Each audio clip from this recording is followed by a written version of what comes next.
গত ৫ আগস্ট শেখ হাসিনা সরকার পতনের পরের চিত্র এটি।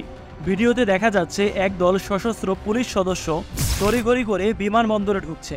বিমানবন্দরের বাইরের অংশ ও রানওয়ে সবখানেই এসব পুলিশ সদস্যের আনাগোনা, সেই সাথে চোখে মুখে চিন্তার ভাঁজ। এসব ভিডিও সামাজিক যোগাযোগ মাধ্যমে ছড়িয়ে পড়ার পর শুরু হয় এদেরকে নিয়ে আলোচনা। ফেসবুক সহ সামাজিক যোগাযোগ মাধ্যমে অনেকেই শঙ্কা জানিয়ে লেখেন, এসব পুলিশ সদস্য কি ভিনদেশী?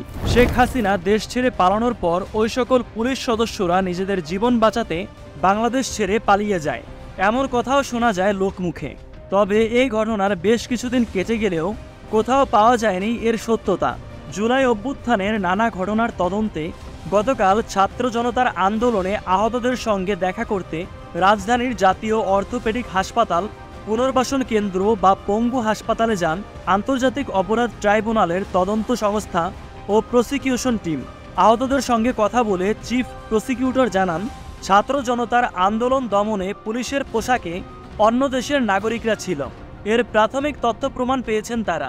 যাত্রাবাড়ি এবং গাজীপুর থেকে যে সকল শিক্ষার্থীরা আহত হয়েছে তাদের কাছে এসে যে পুলিশগুলো গুলি করেছিল তারা কেউই বাংলা ভাষায় কথা বলেনি। তাদের মধ্য থেকে অধিকাংশই হিন্দি ভাষায় কথা বলেছে এবং হিন্দি ভাষায় গালাগালি করেছে। তাছাড়া তাদের আচরণও ছিল অস্বাভাবিক ব্রুটাল। বাংলাদেশি মানুষের চেয়েও তাদের নিষ্ঠুরতার মাত্রা ছিল আরও বেশি ব্রুটাল। এই বিষয়টা বেশ কয়েকজন সাক্ষীর কাছ থেকেই তারা জানতে পেরেছে। তাইজুল ইসলাম আরও জানান, আহতদের অনেকেই বলেছেন আন্দোলনে জড়িত অনেক পুলিশ সদস্যই কথা বলেছেন হিন্দি ভাষায়। বাংলাদেশের মানুষরা কম বেশি হিন্দি চ্যানেলগুলোর মাধ্যমে হিন্দি ভাষার সঙ্গে পরিচিত, তাই তারা সহজেই আইডেন্টিফাই করে ফেলে যে হিন্দি ভাষায় তাদের সঙ্গে কথা বলা হচ্ছে।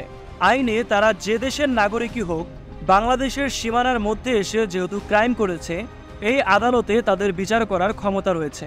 তাই তদন্তে যদি তাদেরকে পাওয়া যায় তাহলে তাদের উপরে যথাযথ আইনি বিচার কার্যকর করা হবে। ৫ আগস্ট রাজারবাগ পুলিশ লাইন, রাজধানীর মধ্যবাড্ডা সহ রাস্তার মধ্যে রাতভর মুহুর্মুহুর গুলির শব্দ শুনতে পান স্থানীয়রা। ব্যাটালিয়ন নিয়ে মুহুর্মুহুর গুলি করতে করতে পুলিশ সদস্যরা এগিয়ে যায় রাজপথ দিয়ে। আর এসব ভিডিও সামাজিক যোগাযোগ মাধ্যমে ভাইরাল হওয়ার পরেই আলোচনা শুরু হয় ভিনদেশি পুলিশ সন্দেহে। এদের আদৌ বিচার হবে কিনা তা জানি না, তবে বাংলাদেশের প্রতিটি মানুষের দাবি এই পশুগুলো বাংলাদেশের মানুষের সঙ্গে যা করেছে তাদেরকেও একইভাবে শাস্তি প্রদান করা হোক।